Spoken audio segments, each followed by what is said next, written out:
Welcome to Leadership Line of Sight. My name is Taylor, and I'm here with Will Hurley, known as Whirley throughout the tech world, founder of Strangeworks, an expert in quantum computing.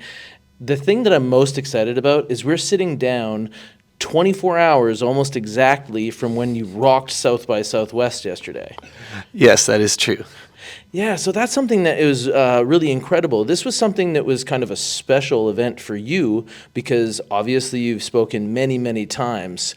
Can you take us through how you formed the idea for yesterday? I'd be happy to, but I also want to note, I said this is true. It's 24 hours, not necessarily that I rocked it. But no, look, there's been a lot of talk about, all of the advances in AI because really what we've had up until now is just really good automation. But ChatGPT and others, and there are dozens of things now, are really kind of opening people's eyes and starting to create a rift in society, right? I mean, there were people yesterday that tweeted, were like, greatest thing in the world, and then I received a bunch of DMs that were like, AI is the devil, or ask God for forgiveness or whatever. And I wanted to draw attention to exactly how far things have come. And so I was going to give a reprise of my 2018 keynote at South by, and I said, well, I'm going to do it different. I'm going to talk about quantum and AI, and then I thought I'd get clever, call it quantum mania, and switch the I to AI and be like, haha. And I took a big chance, and I think it paid off in a lot of ways, and it brought up a lot of questions in a lot of ways. When we launched, when I got on stage yesterday and launched the keynote, we had only just 24 hours or so before done everything. So months ago, I took the ChatGPT 3 or 3.5 or whatever, and I said, write an 800-word abstract about, and all I had was a title, Quantum Mania, what the title was, and I said, give some suggestions on the title and write this. That's what I submitted to South by. Like, no edits, no nothing, just cut and paste. To put that into perspective, I spent 2 weeks talking about what I was going to talk about in 2018 for the keynote and exactly what I was going to cover, et cetera, and a total of about 9 weeks building the slides. And, I had to research, I did this, I did that. Everything that you saw yesterday was done in minutes, seconds, minutes, hours. And I thought it was a good way to demonstrate that, I used it risky for the entire thing. So all of the art from not just the I started with a title. Again, that's all I had. So all of the abstract, all the submissions, all of the art, all of the slides, everything that came out of my mouth yesterday, which I did a really poor job of reading from a teleprompter I had on my iPad, was great. And I wish I would have been able, I've received a ton of new messages. I should have screenshotted yesterday when I got off stage all of the messages from people who knew me in the audience that were like, are you okay? Are you feeling okay? Like, things don't look, it was off because I wasn't just up there like, hey, I'm talking about stuff. And so then I revealed at the end, then I received a bunch more text messages like, son of a bitch. You got me. Right. So I really wish that it made a sound when you blew people's minds, because that room would have sounded like applause with all the minds popping. To put this in context for the people that are listening, is that there was Easter eggs inside of your talk. Yeah, and a big reveal at the end, right? So we had printed a magazine that was done in about 3 hours and sent to print for South by. And we did thousands of copies of that. When I say thousands, I think we did 1,200 in the first run, and I think we did like another 1,000 to 1,400 in the second run. Mm-hmm. But you're talking about a 5 or 6 page effectively zine, like guerrilla marketing zine, that was co-created with AI. So in that case, obviously, we had to print it, we had other functions. Now, when you talk about everything that's in the digital realm, the next thing was I said, hey, when I got up here at the keynote, I was so worried about the keynote that I didn't blog on what was my old blog for quantum, superposition.com. And the last blog was, Fortune and Glory Kid, from Indiana Jones. And it said, superposition will return on March 13th, 2018. And then it never did. And for months I received like, why the hell aren't you writing stuff? And so what we thought would be a great idea, and I don't think a lot of people realize what we did, is David Hudson from Big Human, who's been my co-collaborator on this, and we're writing a book, on prompt engineering. He came to my house. First of all, he was like, "Oh my God, I can't believe you're going to do this." He bought a plane ticket, okay, Tuesday afternoon. By Tuesday at 9:47 or so, he touched down in Austin. He went to his hotel, and then he came over to my house around 7 a.m., and we plotted, right? And didn't really do any work. We were like, what could we do? How could we do this? What are we going to, and I said, okay, I don't really have a website. So I used Webflow, and I went and bought a template for $49. It's like a basic blog template. And, that stuff's supposed to be like you set it up in minutes. And reality is like about 9 o'clock, we're like, okay, now there's a framework of a website that we're actually happy with that doesn't look or work like shit. And so, 9 to 10, David started coding, and I started working with the team who had sent me hundreds of slides that were AI generated. And we're like, so we did what you asked, boss. Here's 200 slides. We have no idea what you're doing. Your talk is at 11:30. And everybody was super, super nervous. And I went through the slides, and I had, of course, my next prompt after I had ChatGPT do the abstract was yesterday at around that time, at around 9. I said, now make me an outline for that for a 1-hour talk, yada, yada, yada. And it spit that out. And the outline was pretty good. I actually didn't really, do any kind of reprompting or anything. I was like, this is great. Also, the talk was now, it's like 9:30. The talk's in 2 hours. I got to be in the green room like 30 minutes ahead, right? So I took the outline, and I took the slides, and I arranged them in the outline. And I just, said, okay. And when I say the slides came, the slides had the titles, they had everything. So they sent me 5 versions of the Terminator one, right? There was the one I picked, and there was one that was red, one that was blue, and all this. And they'd done, the art team, Casey Barthels, who's my chief creative, and Ada and Nicole had done an amazing job. They were really panicked because they're used to making slides with me, and it takes us a long time. I mean, the first keynote I gave was 9 weeks to build this beautiful slide deck. And so I was like, don't worry about it. Just do art and little text. That's all. And it made them slightly uncomfortable. But they got comfortable with it, and they did it. And so by, 10 o'clock, I have the entire presentation that had been created with AI, done, right? And if I could have, automated Keynote with AI or something, I would have just had it order the slides and pick them and delete them. And so that's really all I did. Is I really was like, ooh, I don't like red, delete. The blue one's cool. I mean, I didn't. There was no work. This was just done, and that was amazing. And then we were like, okay, now it's 10. That we had other business because we're trying to run a company. About 10:30, David says, hey. We're supposed to be on stage in an hour. I was like, well, how's your coding coming? He's like, I think I'm ready, but I'm gonna have to work on it in the car. And so we jump in an Uber, probably around 15 to 11, because I live a little far outside of town. It took us a little bit to get 15 minutes or so to get an Uber. And in the back of this Uber, David is like, does anybody have a hotspot? And he's like, coding. And we get there, and we go in the room, and I told we had one problem, which was that South by needed a PowerPoint format. And so I had to take the slide deck I had done, I wasn't using my machine, and I had to send it to Casey and say, hey, Casey, we're going on in 20 minutes. Could you convert all this to PowerPoint and just make sure it works and send it back to the South by guys, which he did. And they were not nervous at all. South by was amazing. I'm like, hey guys, we did this all with AI and we don't have what you need, and Casey's gonna convert it to PowerPoint or whatever. And they're like, oh man, that's cool. They were so encouraging that I get more nervous than I ever had in my life for 2 reasons. One, that room had been not quite full for a lot of pretty good sessions. My old business cohort, Ben Lamb, had a session in there. Several people I know had sessions in there. Richard Garriott, et cetera, I believe had one in there. And I had heard look, the room's got some people, but we're on the tail end of South by. I posted a video on Twitter of the wrapped around line for this talk, and I was like, oh, what am I about to do? Because while David was coding in the car, I was on my hotspot. I told ChatGPT, write me a script for a 1 hour talk based on the abstract and stuff, blah, blah, blah, based on feeding it in some data around, transcriptions of stuff I had done. So last night I found out when I was digging through it that I made the comment on stage yesterday about the et ceteras.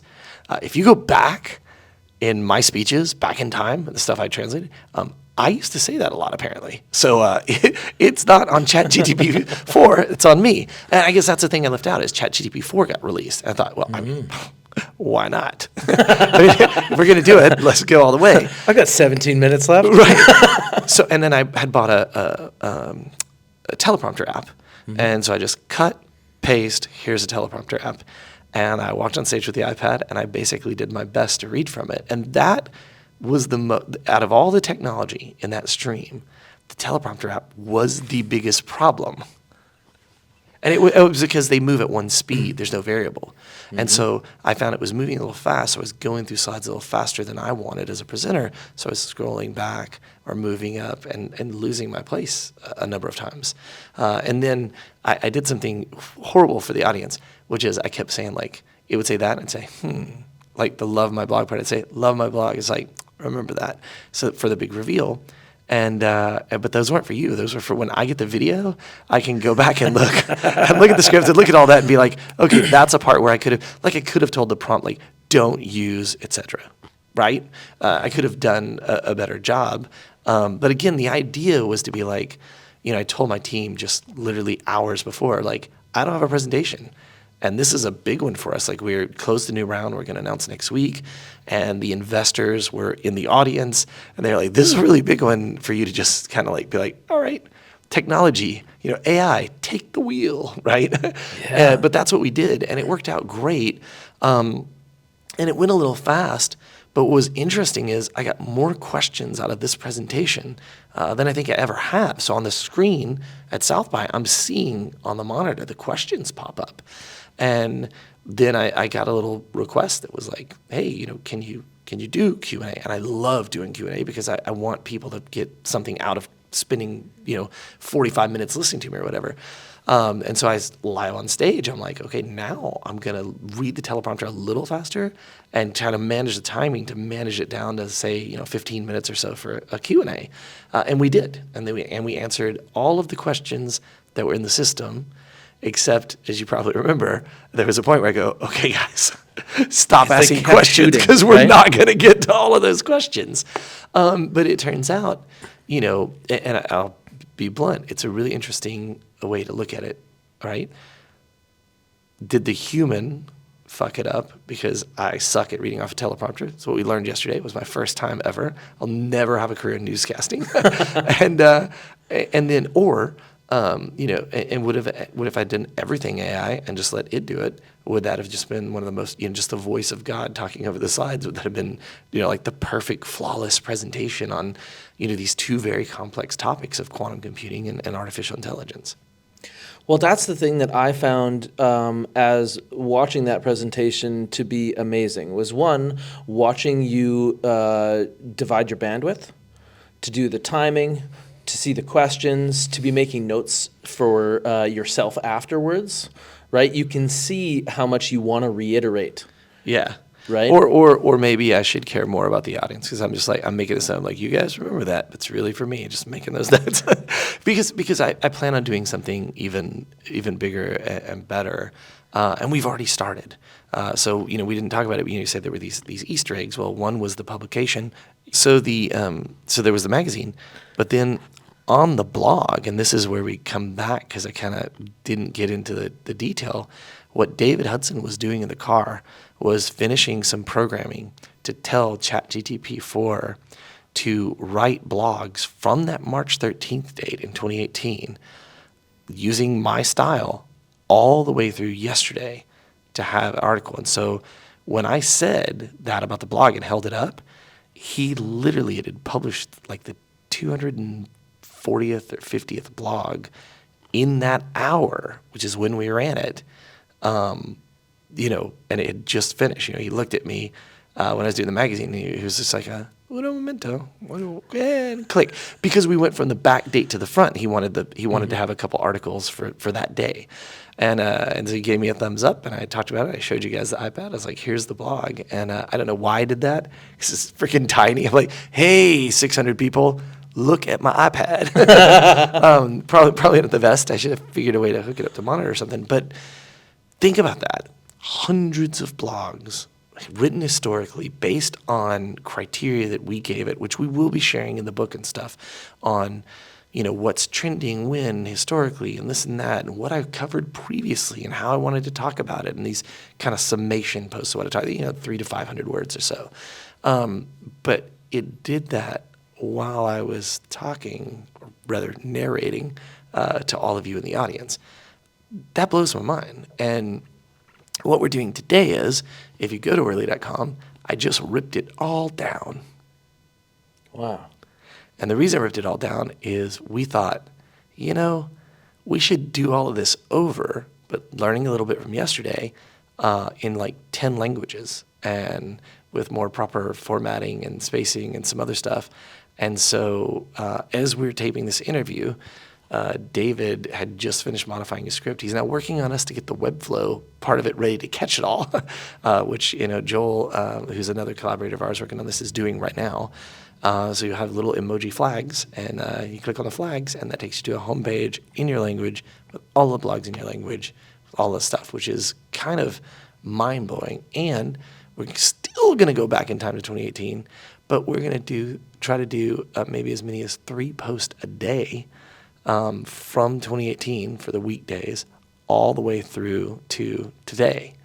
And that will probably take it a couple of hours, maybe. If a lot of people are using it, it gets slower, all these things.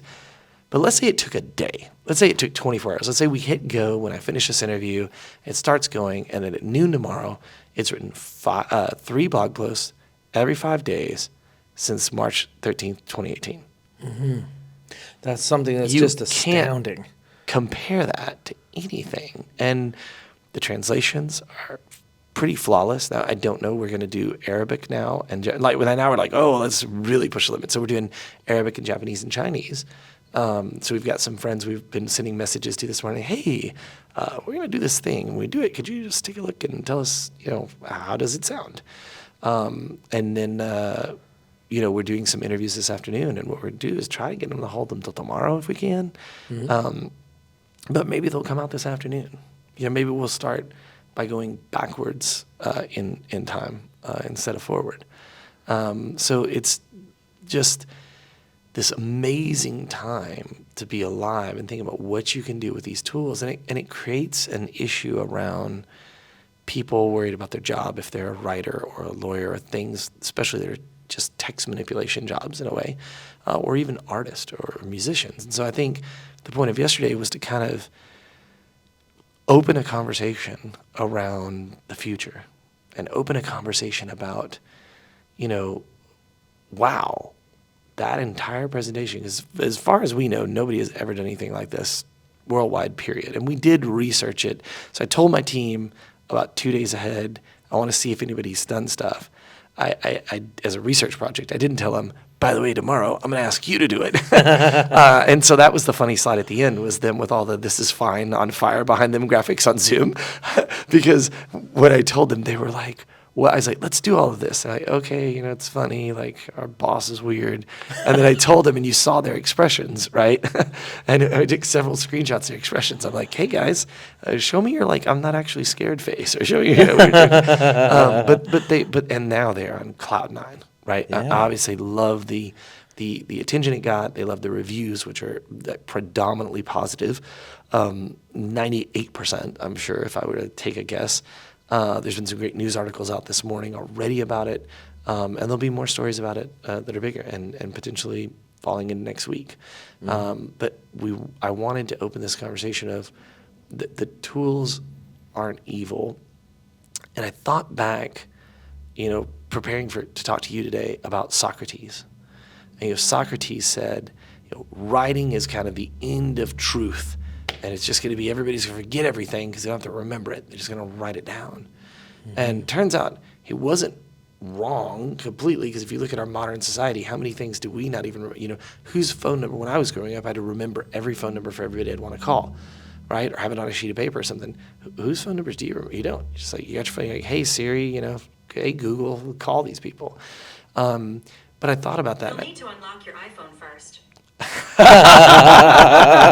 Very timely, Siri. They're always listening. But the thing is like, think about it from this perspective of,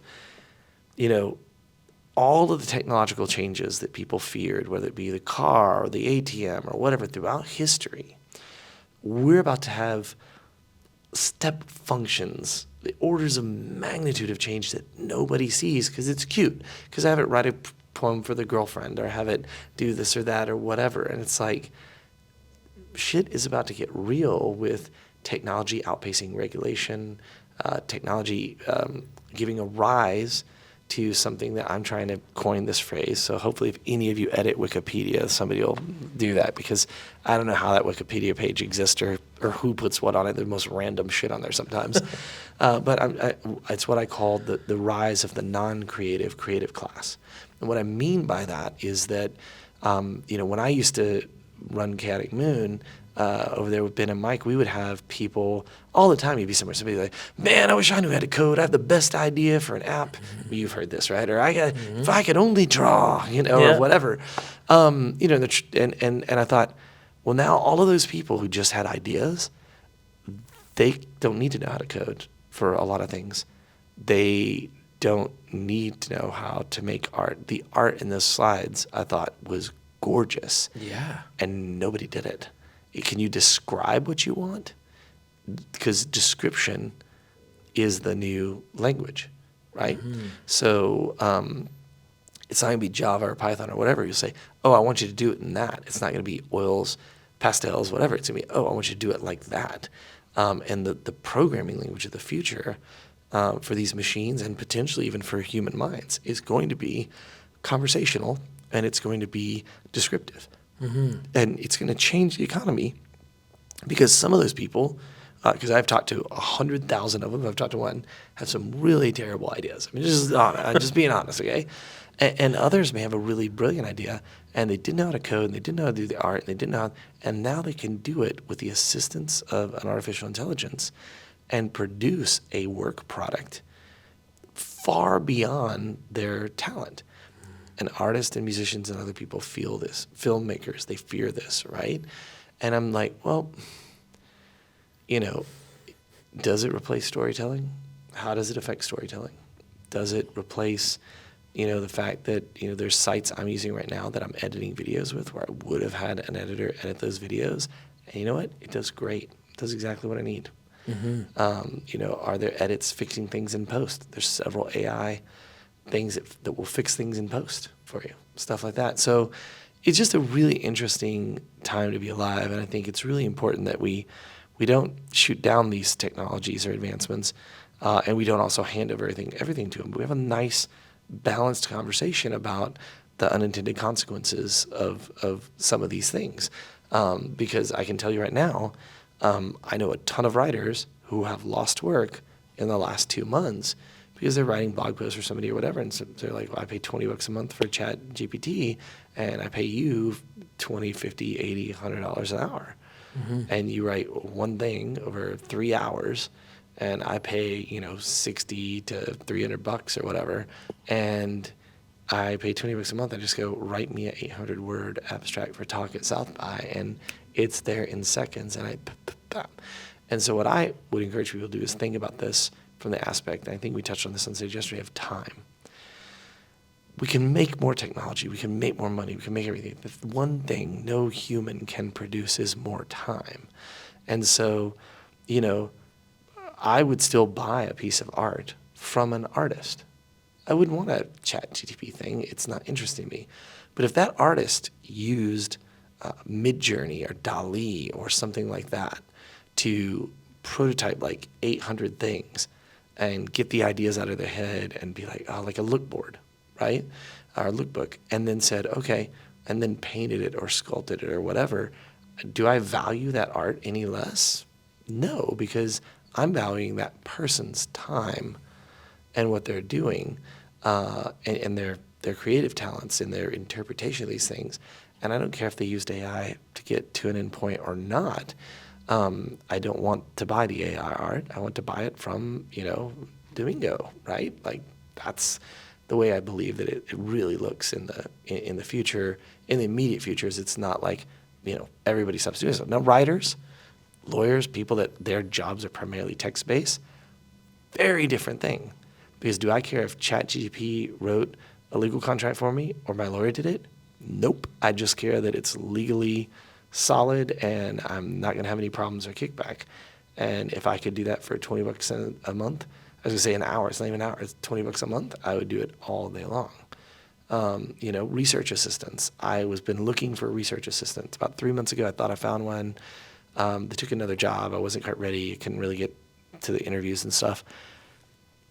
These products are now my research assistant. And frankly, they are infinitely cheaper and phenomenally more impactful and incredibly more accurate in what the information they give me. Mm-hmm. And so now something I would have waited 2 hours for somebody to tell me, I asked ChatGPT. I don't even use support on websites, right? So when we're having the Webflow issues yesterday, I went to ChatGPT and said, how do I do this in the Webflow? And, it doesn't give me a Google search result with ads and the stacked ranks or whatever. It says, step 1, go here. Step 2, do this. Step 3, do that. And it's like, great, I can follow instructions well. Ask my wife. She might argue with that. Maybe I can't. Love her so. But I mean, think about, how much that stuff has changed already and how bigger how these large language models, how much bigger they're getting in such a short period of time. Now, I also have some theories around you get too big and it starts, the noise creeps in or whatever, but it seems like it's working pretty well so far.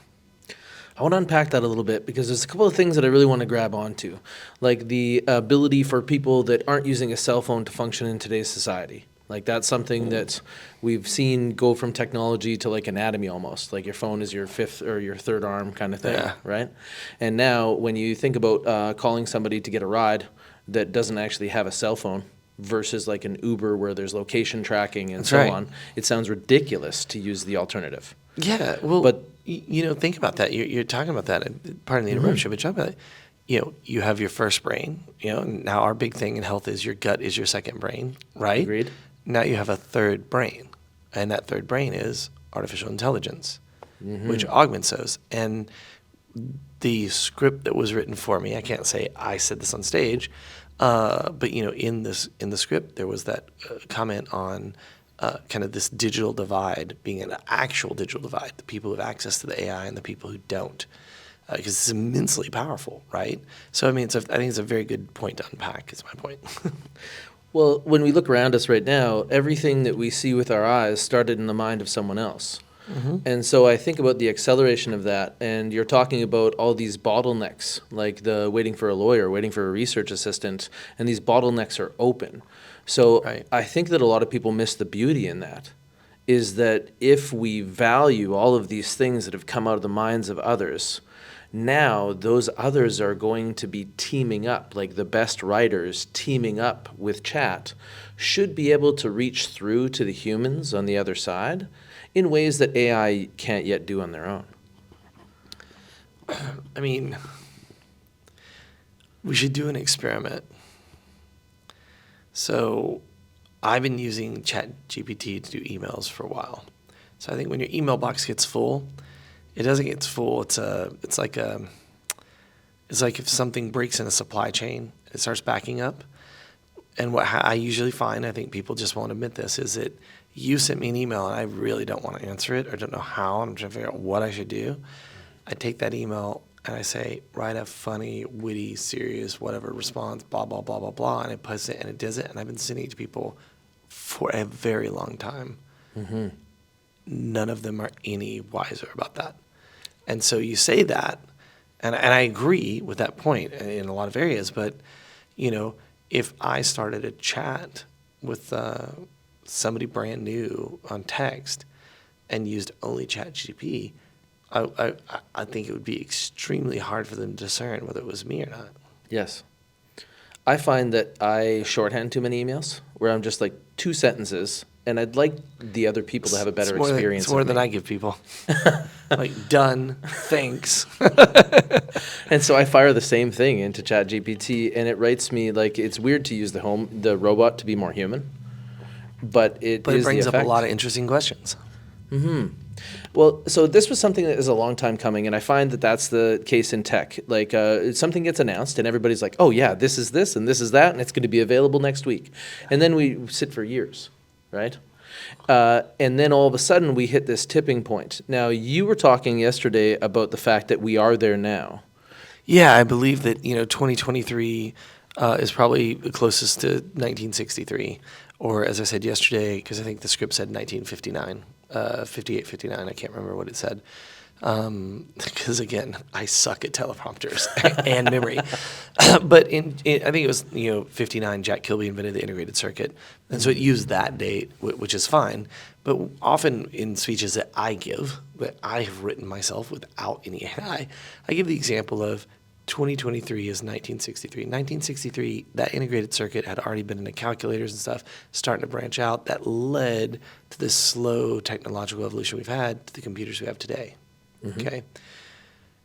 Now, it's not a finish line, it's a starting gun for a complete revolution in these technologies. Quantum computing giving us just a ridiculously different way of looking at computers and how they work and what we can do and the calculations we can do. And AI, which I believe will very quickly outstrip what we have infrastructure-wise to compute on, and it will think of algorithms, things like this doesn't work on the computers. And so quantum computers seem a good match for that. And so if you think about it, computing is going to change more by 2030 than it has in the last 100 years. And that's frightening and exciting, and it's really important that people are prepared for these changes. Last night on Twitter, I had a lot of interesting tweets from the every political sphere you can think of, and the people on the left were like, this is going to put people out of jobs, and the people on the right were, capitalism won't allow for this to happen. So I have bad news. You can't stop it at this point. Too much of the genie is out of the bottle. And so we have to start looking at how do we do it, what do we do with it? And I'm not talking about regulatory schemas. I'm just like, as people being like, what am I prepared to accept handing over control or influence to, and what am I not? And making those decisions as informed decisions. So let's say that we're at the part that you describe, where maybe we're comparing this to a quarter mile in a car. And this is the point where all of a sudden the traction locks. The car settles into its suspension, and then you feel that slingshot motion, right? When you fast forward in your mind, avoiding those people that are far into the dystopian or far into the utopian, Right. and think about children. You have 2 kids under 10. Yes. Can you bring me into what you see when they're 25? Wow. Yeah, I mean, I can't. And so here that's kind of the point I was wanting to make in the talk yesterday, which is for the majority of our past and up to our present, we have been able to predict technological evolutions, and they haven't been everything everybody thought, right? Like the Segway didn't build cities, or we can think of and I love you, Dean, but there's all of these different things that haven't happened. So people say, oh well, I hear this new thing, it won't happen. This new thing is unique. It's something that we've never done before, we've never seen before, and so the answer is I can guess, but as far as actual technological evolution, as far as what my 5-year-old will see when they're 25, I think it would be foolish for you to try to predict. And I told people last night on Twitter, I responded back to a couple of people that said, oh, you keep your crazy view of it. It's like, I'm not trying to purport a view. I'm going to use it. I know, but that's my personal choice. It's my personal belief. And that doesn't require you to believe it. I'm just trying to make everybody aware of it to have a conversation. But people were like, this future will never happen because of this future will never happen because of that. And it was like, I don't think we can accurately predict futures anymore because we can't think at the level of these machines we've created. And as they become more and more closer to a human mind, the delta between the two of us will get further and further apart, right? It's very interesting. And that's a great segue because I like the way that you broke down bytes versus qubits, right? Or bits versus qubits. So when this was something that I remember from reading your book to my children, right? Is talking about the red ball and the blue ball. Right. And how these things can game out. Now, I'm paraphrasing from yesterday, but you were talking about, working with 4 bytes to determine 16 outcomes. Right. And then working with 4 qubits to, it's such a massive change. Yeah, so basically, we'll think about that for a minute for your listeners. If you have 4 bytes, you have 16, 4 bits, you have 16 outcomes. You can be in one of those at one time. If you have 4 qubits, you can be in all 16 at the same time, right? And so that is the implications of that. I don't think people think about enough. But also, as the script accurately said, not going to make cat videos or whatever on YouTube faster. I can't remember exactly what I read, but it is, it is going to revolutionize scientific discovery. Mm-hmm. Okay, well now that means what? New forms of computers, organoids, things like that. It means faster acceleration, inflection points that are much more dramatic, et cetera, et cetera. Wow, that would be amazing. See, you didn't laugh. I threw the et cetera in there just for you. Because we were talking about that earlier. Totally. When going back to talking about how qubits can be in those 16 different outcomes at once, when we relate that to like game theory, these computers will be as close as a window into possible futures as we will, but there'll still be many doors, right? Correct. And so that's something that I wonder, because so far humans have been just shithouse at predicting things, but very good at adapting. Adaptation is probably the most special thing about our species. And so why will we just not adapt to this? Why has it got to be a Terminator vision or a different thing? Why can't it just be like, okay, well, we're going to have to make some changes because this and this and that. And why does that not lead to a better world instead of this, every science fiction movie is dystopia, every novel, right? I, Robot, even the kind of poorly translated version of it, Dr. Black and I watched it last night. She had never seen it with Will Smith in it. Even there, it's very much, it's like, eventually the robots are going to be like, hey, you have to go or be managed or whatever. How do we know that a true quantum superintelligence wouldn't take all of the data, all the biases, all of the everything else, and be like, I recognize that's a bias.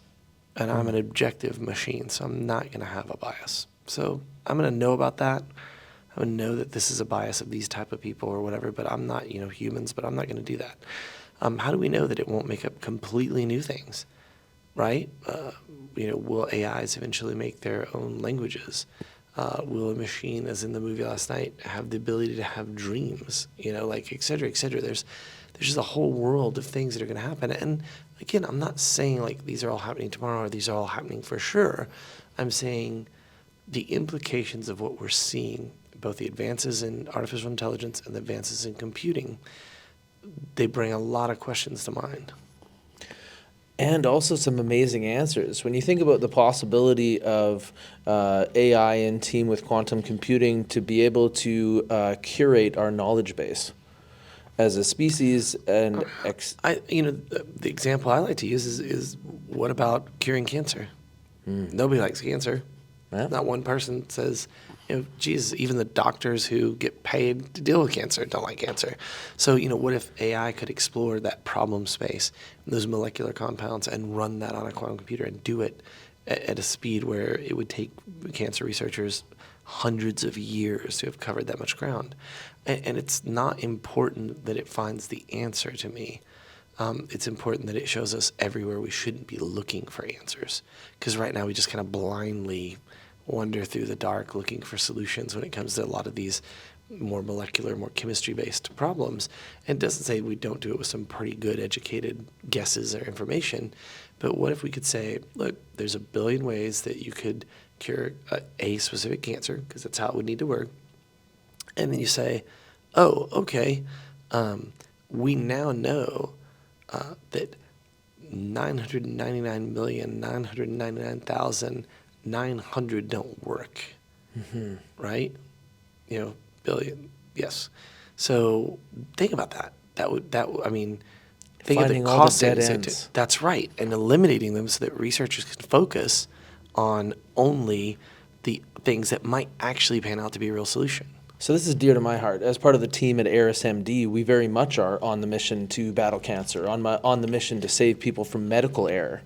And in things like that, we find so many gatekeepers. We find so many researchers that feel like they've been going up Mount Everest for the last 20 years and we just landed on the top by rocket ship. And they block us. They create traps. And these things are the things I think will also be removed when we can have something that can show the way through or show those dead ends.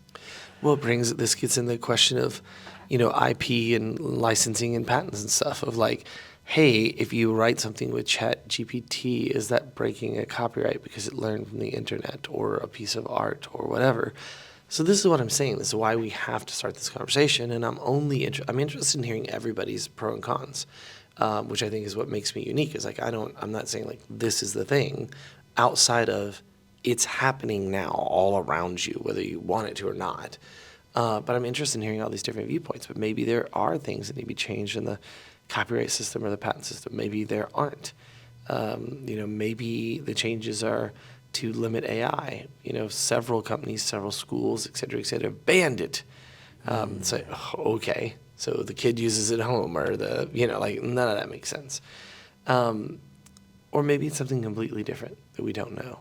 But I think for the entirety of my career, 30 years this month, or last month, I have been able to see this very specific view of futures.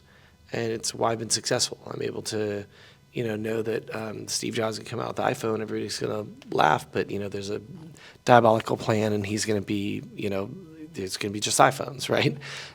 It's a gut feel, it's research and stuff, but I've always had the ability. Right now, for the first time in my career, I have no idea what the future looks like. I don't know what the next year looks like. I mean, the advances are going to be made so fast and propagate so far that it's a very, very exciting time to be alive, but it's something you have to now keep up with on a daily basis instead of a quarterly or yearly basis. So that's the thing that I think that the world really needs to hear right now is that the time is now. And the stepping forward is now. And if you look at how your life has come together with a phone, like in the future, most of us will be loopers. Most of us will be the human in the loop, helping reiterate. Yeah.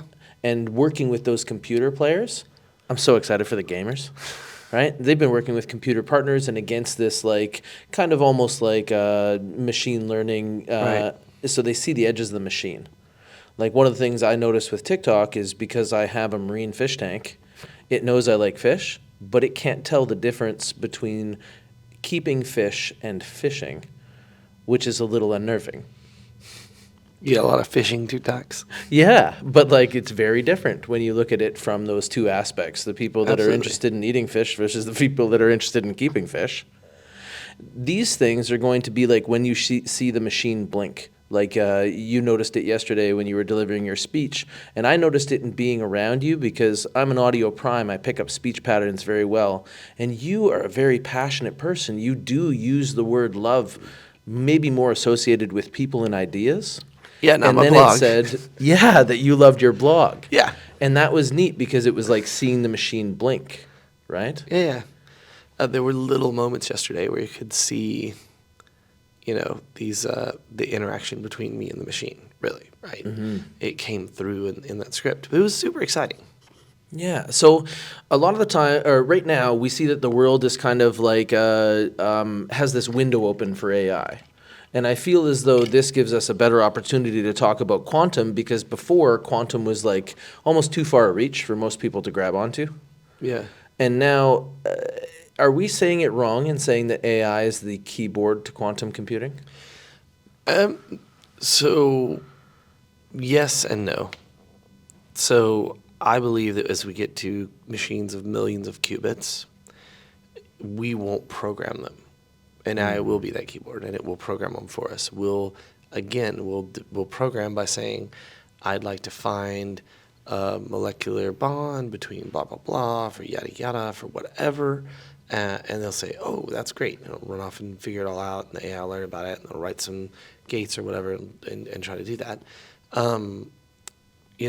I think for now it's still on us, but I don't know how much longer that happens. And we're working on a lot of those things here at Strangeworks. So it's like, I think it's going to be much like GPT.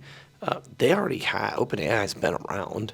I don't think the technology is astoundingly changed. They hired like one engineer and, she killed it or whatever. I think they very cleverly built an interface, an abstraction layer. And that's what made the popularity and the growth and things like that, because anybody can chat, something everybody does.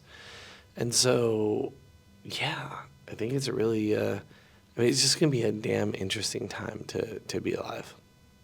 I remember reading like the history of evolution and seeing that one of the things that we differ from the majority of other the majority of other meeting animals is the way that our interior is built. We have like miles of intestines where, like, if you look at a predator, most of them, their entire intestinal tract is like 3/4 the length of their trunk. And the way it freed up time was really interesting, because most ape-like creatures take 80% of their waking hours to reach their caloric requirement. Whereas when we started to eat meat, we could do that in less than 20% of our waking hours. And then when we cooked it, it became more bioavailable. So is that something that you think is like an accurate depiction of how this will affect work? Is we'll need less hours to do the work? Yeah. I think that's a really good, accurate depiction. I think we'll do the same amount of work in less time. And by the way, there'll be entirely new fields. I mean, yesterday, part of what was in the script was about bank tellers protesting ATMs. Well, we still have bank tellers and we have ATMs. And I'm not saying that there won't be more dramatic impacts on industries. I'm just saying, like, we've always thrown out, like, oh no, like, it's going to kill everything or crash everything. And it really hasn't, and I think that's in our human nature to be like, a non-human thing. Like, God forbid aliens arrive or something, right? We're going to lose our little minds. But I do think it already creates time for me. That time means? That time means I can get more done. It means I can go camping with my boys next weekend. That's what it does. That's amazing. That's something that I feel as though the world is too afraid to embrace yet. Is like, what are you going to do? Like, are you going to learn to deepen your relationships? Are you going to learn to, like, these are things that we will require. Like, I know I have friends that are very good at their work, but they're terrified of talking to their kids because they're not good at that. Right. And I think that's where we need everybody to be better. You can just type in, write me a script to talk to a 13-year-old about sex, right? Boom. As a father of daughters, you're terrified of me, but dear Johnny, I'm going to use it. I wanted to talk to you today. Yeah, I mean, maybe, but I mean, it's the most interesting and exciting time to be alive in the history of our species. I mean, I'm convinced of that. I'm trying to find like an approachable way to talk to other people about what this would mean for us. And one of the things that this would mean for us, I think, is the ability to do data fast enough that we might be able to get benefits like better weather prediction. 100%. Because that's the thing that I think most of us struggle. Like, how does the weatherman not be able to say? But remember, this is why, in quantum, you don't just have computing. You have, sensors. And so this is the thing. It's like, so will AI help build better quantum sensors that can be deployed that track minute changes and patterns that make weather prediction? It's all about an ecosystem. It's not just a quantum thing or an AI thing or whatever. And that's why I wanted to bring it all together yesterday. It's the future of compute is heterogeneous compute, right? We'll take a set of code, we'll say, this works great on a needler, and this is going to be on a superconducting, and this is a GPU, and here's the AI puts in that, and distribute that out and bring it all back together and get our answers. So combine that with new sensor technologies, new things that may be designed by AI. It's a really fascinating, world that we could be living in. That's incredible.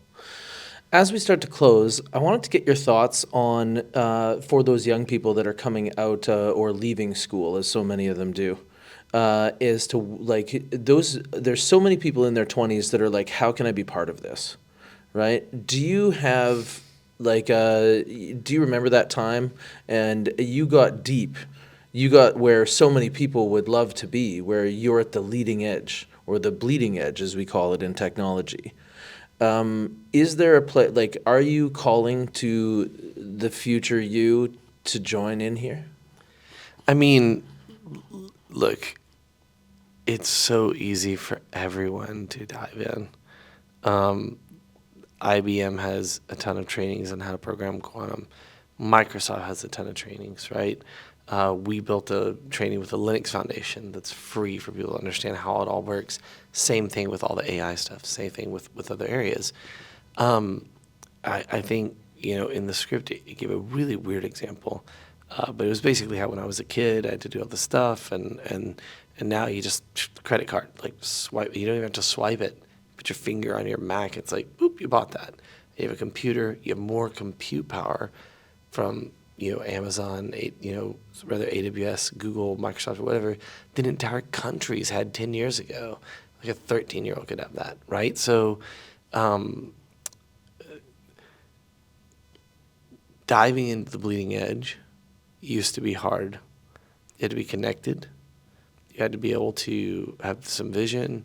You had to have some technical understanding. You had to now diving in the edges, you pay $20 a month to chat GPT, and there you go. Diving in, to the bleeding edges. I asked it for resources I should go read or study or learn, and then I went and learned them. It's just a different time to be alive than we've ever seen. I keep saying that, but it's like everybody's a genius now. I mean, you thought Google made everybody smart? It's nothing compared to this. That's the one thing that I'm actually wondering, is in a world where intelligence becomes equalized, will empathy be the one-eyed man in the land of the blind? I think I would hope it makes us more, prone to be empathetic and sympathetic to our fellow humans. Because think about it, it'll lower the knowledge barrier, and that will even the playing somewhat. And that will mean the way we interact won't be that I know something you don't. That's my advantage. Now I know that you can go and find out everything I know, right? So then how do we interact? And this is one of the great unforeseen things of this technological, evolution that we're about to go through. That's amazing. So what are you going to do with 80% more time? I don't have 80% yet, but I always say good developers are lazy.